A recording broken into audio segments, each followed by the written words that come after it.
घरोघरी मातीच्या चुली या मालिकेच्या आजच्या भागामध्ये आपण पाहत आहोत. आता ऐश्वर्याचा मोबाईल ऋषिकेश आणि जानकीच्या हाती लागलेला असतो आणि तेव्हाच ऋषी म्हणत असतो, म्हणजेच जानकी, माझा संशय खरा निघाला. बघ, ऐश्वर्या त्या मास्कमॅनच्या जो माणूस आहे त्या माणसासोबतच इथे ती मिळालेली आहे. आणि हे बघ, ह्या ऐश्वर्याचा मोबाईल व्यवस्थित चेक करायला हवा. नक्कीच इथे त्या मास्कमॅनचे मेसेज किंवा आणखी काहीतरी आपल्याला सापडेल, आपण ते शोधूयात, असं आता इथे ऋषिकेश बोलत असतो. आणि तेव्हाच इथे जानकी लगेचच मेसेज शोधायला सुरुवात करत असते. तर आपण इकडे दुसऱ्या बाजूला पाहतो, ऐश्वर्या तिचा मोबाईल शोधत असते आणि ऐश्वर्या तिचा मोबाईल शोधत असताना तिला तो मोबाईल सापडतच नाही. आणि अहो आजी, माझा मोबाईल सापडत नाही, काय करू? तेव्हाच त्या म्हणतायत, अगं तुझा मोबाईल तुला माहिती ना? आणि तेव्हा, अहो काय करताय आजी? अहो लग्न माझं आहे, तुम्ही एवढ्या कसल्या नटाफटा करताय आणि एवढ्या कसल्या तयार होताय जसं काही स्वतःच लग्न आहे. पण मला असं का वाटतंय की माझा मोबाईल कुठेतरी विसरलीये मी. आता इकडे आपण पाहतो की जानकी तो मोबाईल घेऊन चेक करत असते आणि मोबाईल घेऊन चेक करत असतानाच तिच्या लक्षात येतं की इथे त्या मास्कमॅनच्या नंबरवरून नाही, पण इकडे एका अननोन नंबरवरून एक मेसेज आलेला आहे आणि तो मेसेज आहे की लताबाईंना ढगात पोहोचवलंय. आणि तेव्हाच जानकी म्हणते, म्हणजे माझी आई जिवंत नाहीये. आता तेवढ्यातच ऐश्वर्या तिथे आलेली असते. आणखी काही मेसेजेस आहेत का ती लोक पाहत असतात. आणि तेव्हाच ऐश्वर्या तिथे आल्याबरोबर ती म्हणत असते, सुंब जळलं पण पीळ काही गेला नाही, असं म्हणतच तुझी हिंमत कशी झाली माझा मोबाईल हातामध्ये घेण्याची आणि चेक करण्याची? त्याचबरोबर आता जानकी तिला म्हणत असते, तुझ्यासारखी घाणेरडी बाई आणखी दुसरं काय करू शकते? आणि तुझ्यासारख्या घाणेरड्या बाईचा मोबाईल चेक करण्याची मला काहीही गरज नाहीये. अच्छा, अगं तू कितीही कटकारस्थानं कर आणि काही जरी केलंस ना तरी सुद्धा एक गोष्ट मात्र लक्षात ठेव की इथे लग्न तू कितीही थांबवण्याचा प्रयत्न जरी केलास ना तरी इथे ऋषिकेशचं आणि माझं लग्न हे होणारच आहे. तू कितीही काही कर, पण आता तू हे लग्न थांबवू शकत नाहीस, असं ऐश्वर्या जानकीला बोलते आणि निघून जाते. त्याचबरोबर आता आपण पाहतो की इकडे दुसऱ्या बाजूला आता ऋषिकेश म्हणत असतो, आता नाही, बाद झालं, ऐश्वर्याची वरात काढण्याची वेळ आलेली आहे. म्हणून तो लगेचच सौमित्रला कॉल करतो आणि सौमित्रला बऱ्याच गोष्टी तो इथे फोनवरती सांगत असतो. आता सौमित्रला हे सगळं सांगितल्यानंतर लगेचच सौमित्र म्हणत असतो, चल पटकन चल सौमित्र दादा, कारण आता ऐश्वर्याचा पर्दाफाश करायचा आहे आणि त्याचबरोबर तिची वरात काढण्याची वेळ आलेली आहे, असं म्हणून आता पुढचा प्लॅन स्टार्ट करण्यासाठी हे दोघं जण तयार झालेले असतात. तर इकडे आपण पाहतो की सनई चौघडा वाजत असतो. खरं तर प्रेक्षकांनो, खोटं नाटं लग्न आहे. ऐश्वर्या किती थर्ड क्लास आहे ना, तरी सुद्धा तिच्या लग्नाचा एवढा मोठा या लोकांनी घाट घातलाय ना, हे पाहूनच आश्चर्य वाटण्यासारखं आहे. त्याचबरोबर आपण पाहतो की आता घराला सुद्धा खूपच छान असं डेकोरेट त्यांनी केलेलं असतं आणि घराला एवढं सुंदर असं डेकोरेशन केल्यानंतर आता ऐश्वर्या छान नवरीच्या वेशामध्ये तयार होऊन आलेली असते. तेव्हाच गुरुजी आलेले असतात. व्यवस्थित छान तयारी सगळीकडे करून घेतलेली असते आणि तेव्हा गुरुजी म्हणत असतात, तुम्ही आता इथे नवऱ्या मुलाला बोलावून घ्या. आणि तेव्हाच इकडे जानकी ऋषिकेशला घेऊन खाली आलेली असते. ऋषिकेश सुद्धा खूपच सुंदर दिसत असतो, कमाल दिसत असतो आणि थोडंसं मॅचिंग सुद्धा त्यांनी करत, आता लग्न म्हटल्यावर करणारच सोडा. आणि आता जानकी ऋषिकेशला घेऊन लग्न मंडपाच्या तिथे घेऊन जाते. तेव्हाच आता इकडे जी ऐश्वर्या आहे ती ऋषीकडे पाहते, पण ऋषिकेश मात्र तिच्याकडे रागानेच पाहतो. आता जानकीचा हात त्याला सोडवत नसतो, पण जानकी त्याचा हात हातातून काढून घेते आणि तिथे असलेल्या बाजूच्या पाटावरती ती त्याला बसवते. त्याचबरोबर आता गुरुजी म्हणत असतात, आता नवरी मुलीने तर इथे मुंडवळ्या बांधलेल्या आहेत, पण नवऱ्या मुलाला आता तुम्ही इथे मुंडवळ्या बांधा. असं म्हटल्यानंतर आता हे कोण करणार असतं प्रेक्षकांनो? तर दुसरं कोण हो, आपली जानकीच. आता लगेचच जानकीला इथे मुंडवळ्या बांधायला सांगत असतात. सुरुवातीला गुरुजी इथे ऋषीला तिलक करतात आणि तेव्हा मग मुंडवळ्या बांधायला सांगतात. आता जानकी समोर असलेल्या ताटातील मुंडवळ्या घेते आणि त्यानंतर आता ती ती त्याच्या डोक्याला मुंडवळ्या बांधत असते. आता इकडे नाना आणि त्याचबरोबर इकडे सुमित्रा सुद्धा आलेले असतात. तेव्हा आता ऐश्वर्या खूप खुश असते. ती विचार करत असते, फायनली कितीही इथे अडेवेडे घेण्याचा प्रयत्न केला, कितीही काही केलं तरी सुद्धा इथे फायनली माझं लग्न हे होतच आहे आणि त्याचबरोबर माझं लग्न हे खूप जास्त छान आहे माझ्यासाठी. आणि तेव्हा आता बघ इथे जानकी, तू किती प्रयत्न केलेस आणि एवढे सगळे प्रयत्न करून सुद्धा त्याचा काही उपयोग झालेला नाही असं सुद्धा आता इथे ती बोलत असते. तेव्हाच आता इथे तिनं मुंडवळ्या बांधलेल्या असतात आणि तिने मुंडवळ्या बांधल्यानंतर आता ऋषिकेश इथे शांत बसलेला असतो, कारण तो तर आता काहीच बोलण्याच्या मूडमध्ये नसतो. त्याचबरोबर आपण पाहतो की इकडे सुमित्राला हे सगळं अजिबातच भगवत नसतं, कारण किती नाही म्हटलं तरी सुद्धा इथे तिला थोडीशी हिची म्हणजेच जानकीची थोडीशी काळजी सुद्धा वाटत असते, कारण इथे आता जानकी हे सगळं काही करत असते. त्याचबरोबर आता गुरुजी म्हणत असतात, आता लग्नाच्या विधीला आपण सुरुवात करणार आहोत, आता अंतरपाठ धरा असं म्हटल्यानंतर गुरुजी सांगतात अंतरपाठ धरायला.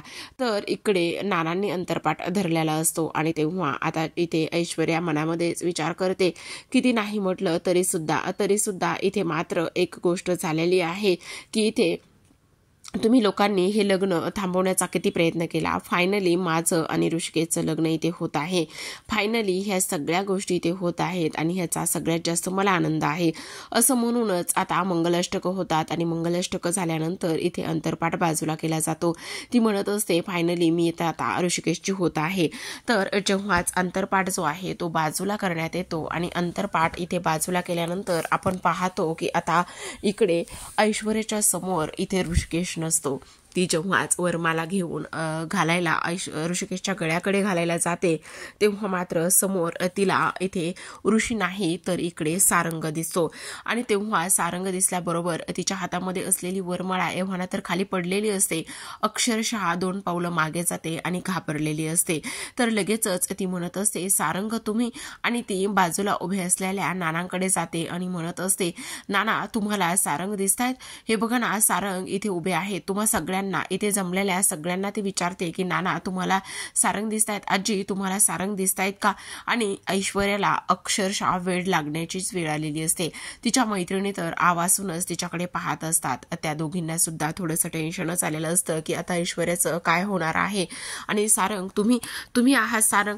तेवढ्यातच आता ऋषी तिथे येतो आणि तेव्हाच ऋषी म्हणत असतो, हो तुला जसा सारंग दिसतोय ना तसाच आम्हा सगळ्यांना सुद्धा इथे सारंग दिसत आहे असं आता इथे तो बोलत असतो. आणि तेव्हाच काय खरं सांगताय तुम्ही हे सगळं असं बोलल्यानंतर, अहो नाही हे बघा ना आजी नाही मला भास होतोय ना आजी तुम्हाला नाही ना सारंग दिसत आहे, खरं सांगा आजी दिसतायत का तुम्हाला सारंग? नाही ना दिसत आहे असं इथे आता ती बोलत असते. आता ह्या सगळ्या गोष्टी इथे बोलल्यानंतर इकडे मात्र लगेचच जानकी समोर येते आणि जानकी हिच्या चेहऱ्यावरची पट्टी काढण्याचं काम करत असते, कारण जानकीलाच हिच्या चेहऱ्यावरची जी पट्टी आहे ती काढायची असते.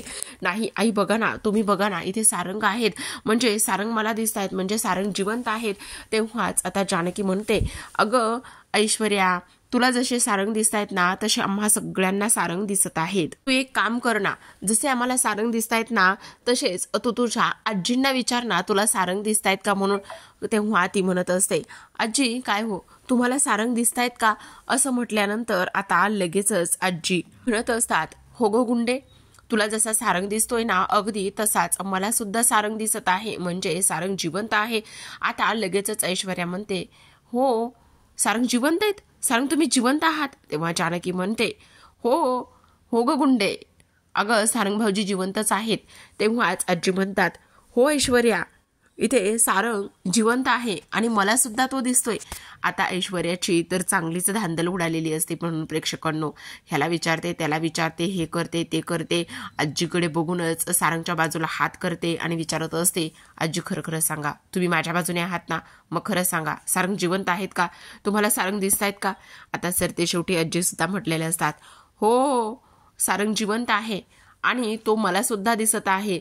आणि तेव्हाच आजीची तर अगदीच बोबडी वळालेली असते. जी आजी आतापर्यंत सगळ्यांच्या विरोधात जाऊन एवढ्या सगळ्या गोष्टी करत असते, त्याच आजींसमोर आज इथे सारंग आलेला असतो. आतापर्यंत ऐश्वर्याला फक्त भूत भूत दिसायचं, पण आता मात्र इकडे सारंग दिसत असतो. आता जानकी बोलत असते, अगं ऐश्वर्या, तुला काय वाटतं? फक्त तुलाच प्लॅन करता येतात, तुलाच डाव खेळता येतात का? तर असं नाही. आणि आम्हाला सुद्धा डाव खेळता येतात ना, आम्हाला सुद्धा इथे प्लॅन्स करता येतात आणि ते प्लॅन्स खेळता सुद्धा येतात. असं म्हटल्यानंतर जसा तू प्लॅन केलास ना, तसाच आम्ही सुद्धा थोडासा प्लॅन केला आणि आम्ही सुद्धा थोडंसं तुझ्या बाजूने इथे थोडासा तुला चकवा देण्याचा प्रयत्न केला. तुला काय वाटलं तू एकटी हुशार आहेस? आणि हे बघ, सारंग भाऊजी जिवंत आहेत. आता तेव्हा ऐश्वर्याला जानकीने ह्या सगळ्या गोष्टी सांगितल्यामुळे तिला तर खूपच राग आलेला असतो. ती म्हणत असते, म्हणजे मला कळत नाही, ह्या सगळ्या गोष्टी तू मुद्दामून ह्या सगळ्या गोष्टी तू इथे केलेल्या आहेस. तुझी हिंमत कशी झाली हे सगळं काही करण्याची? त्याचबरोबर आता ऐश्वर्या नाटक करायला लागलेली असते. एका क्षणात सरड्यासारखा रंग बदलते प्रेक्षकांनोती. तेव्हा लगेच सारंगला म्हणत असते, सारंग तुम्ही जिवंत आहात. सारंग, खरंच देवाची कृपा आणि तुम्ही जिवंत आहात. आणि त्याबरोबरच इथे हात जोडून म्हणत असते, मला तर विश्वासच बसत नाही की माझे सारंग जिवंत आहेत म्हणून. आणि तेव्हा म्हणत असते, हे देवा परमेश्वरा, तू बरं झालं हा एवढा मोठा अघटित प्रकार होत होता आणि हे सगळं काही टळलेलं आहे आणि माझे सारंग जिवंत आहेत आणि माझे सारंग इथे माझ्या समोर आहेत. तेव्हाच आता सारंग म्हणत असतो, काय हो ऐश्वर्या, मी जिवंत असल्याचा एवढा आनंद तुम्हाला झालाय?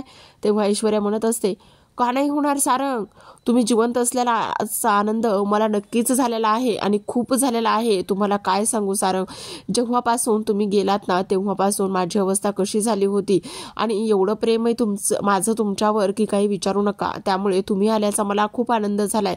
तेव्हा लगेचच सारंग म्हणतो, हो मी आल्याचा एवढा आनंद झालाय म्हणून मग माझ्या मोठ्या भावाशी लग्न करायला तयार झाला होतात का? माझ्यावर एवढं प्रेम होतं तुमचं, तरी सुद्धा लगेचच, मला महिना सुद्धा झालं नव्हतं तरी सुद्धा लगेचच तुम्ही इथे माझ्या मोठ्या भावाशी इथे ऋषिकेश दादाशी लग्न करायला तयार झालात का आणि कशासाठी? तेव्हाच आता ऐश्वर्याचं भांड इथे उघडं झालेलं असतं. त्यामुळे ती म्हणत असते, नाही सारंग नाही, मला तुमची खूप आठवण येते आणि मी हे सगळं का कशासाठी केलंय हे तुम्हाला माहित नाही का? मी हे सगळं आपल्या पोटात असलेल्या बाळासाठी केलेलं आहे.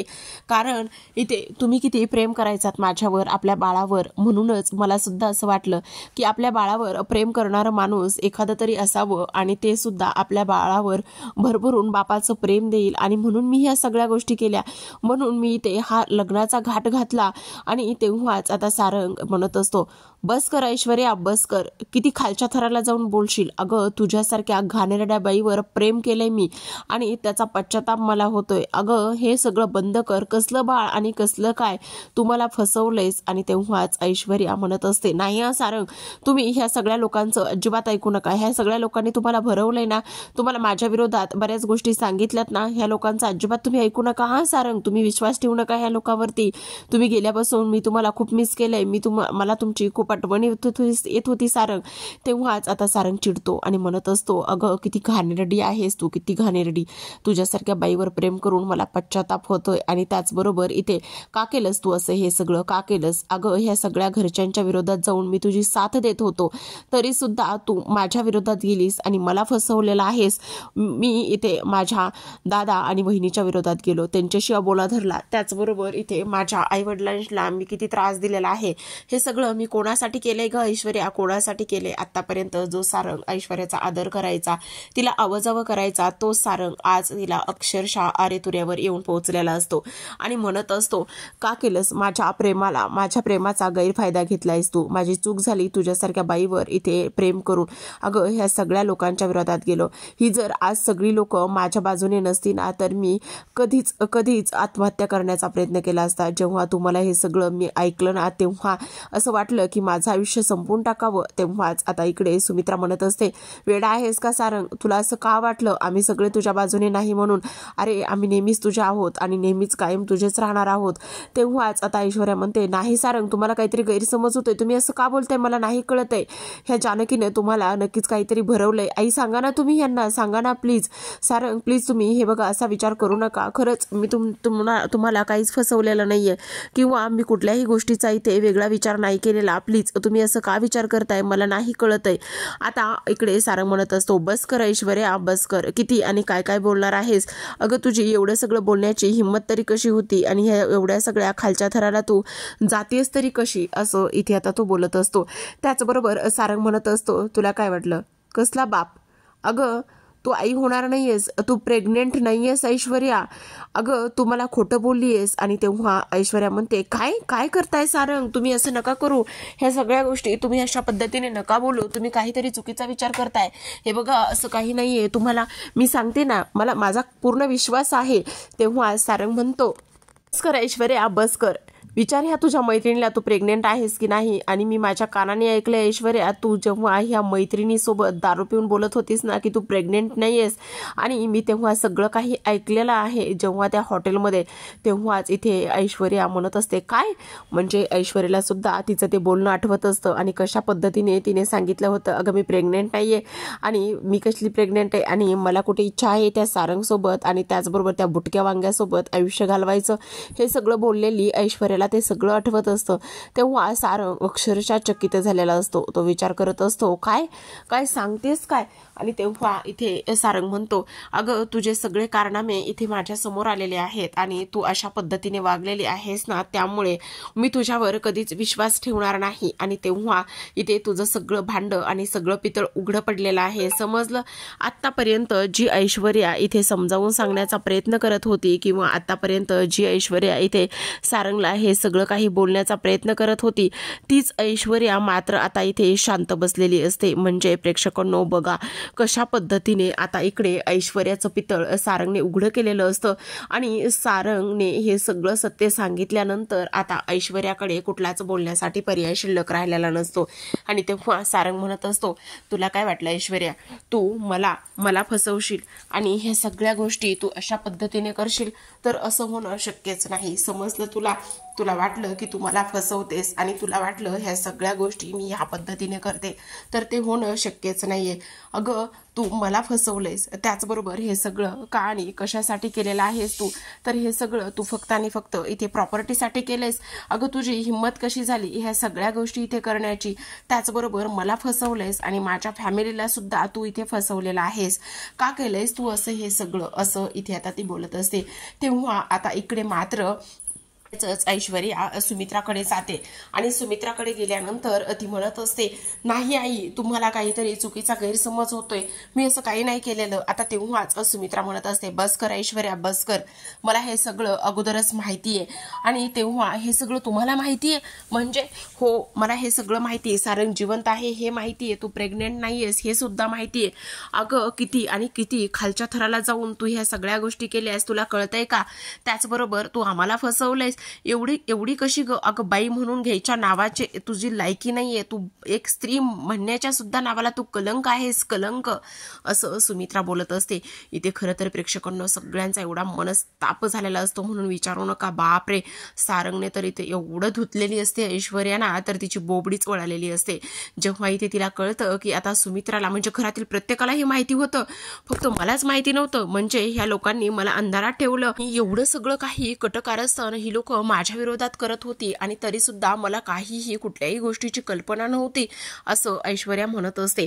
त्याचबरोबर आता सुमित्रा म्हणत असते, तू अगं मला फसवलंयस, माझ्या मुलाला फसवलंयस, का केलंयस तू असं हे सगळं, अगं आई होण्याचं नाटक करत राहिलेली आहेस आणि तेव्हा माझ्या मोठ्या मुलाबरोबर लग्न करण्याचा घाट घातलायस ऐश्वर्या, किती खालच्या थराला तू गेलेली आहेस, असं इथे ती बोलते. तेव्हा आता इकडे नाना सुद्धा चिडलेले असतात. नाना म्हणत असतात, अगं तुझ्यापेक्षा तो सयाजी परवडला, अगं सयाजी आणि माझी आतापर्यंत बऱ्याचदा दुश्मनी होती आणि बऱ्याच गोष्टी झालेल्या आहेत, पण त्याने उघड माझ्यासोबत जे काही केलं ते केलं, पण तू तर किती आतल्या गाठीची आहेस ग.